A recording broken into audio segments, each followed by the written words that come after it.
Welcome to Ozark Recipe TV. This is Chef Chadwick.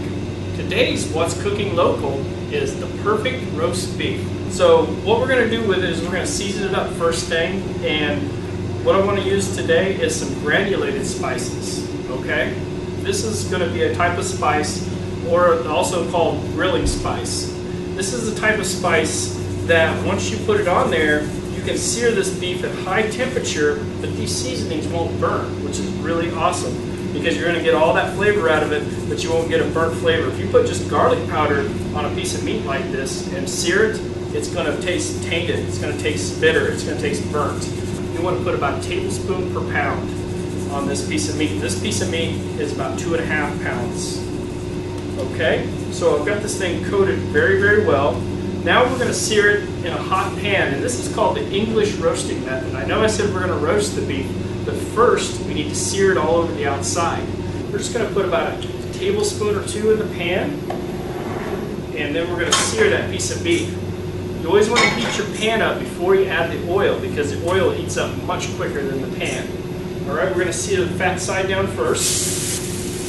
While that beef is searing right here, we are going to make a little horseradish cream sauce to go with it. It's super easy to do. It only takes a couple minutes and a couple ingredients. We're going to put about 1/4 cup of horseradish. This is like the refrigerator prepared horseradish. It's the real stuff. We need about 1/4 cup of it that we're going to put into a little strainer, and a lot of liquid comes out of it. Just press it out real quickly. If we don't push all that liquid out, our horseradish cream sauce is going to be horseradish running sauce. We don't want that.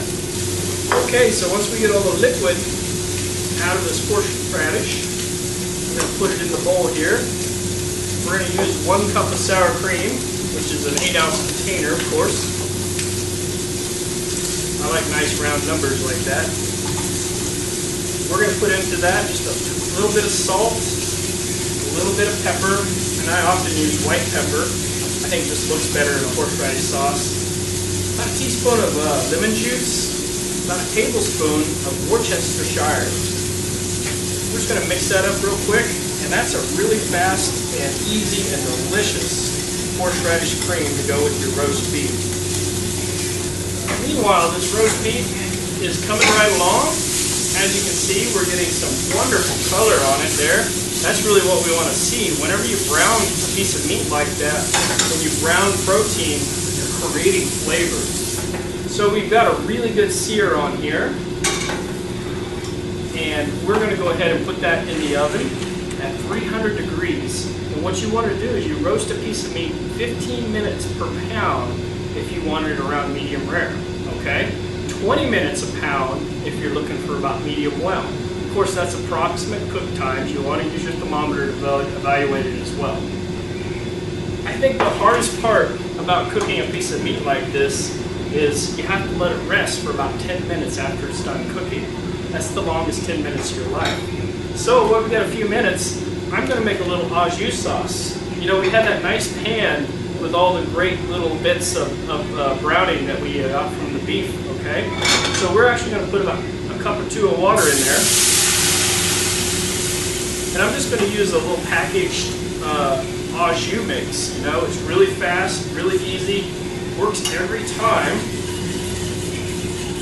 And we're harvesting those other flavors that are already in the pan, you know, from the beef searing in there. Let's get that piece of beef out and cut into it and see what's going on.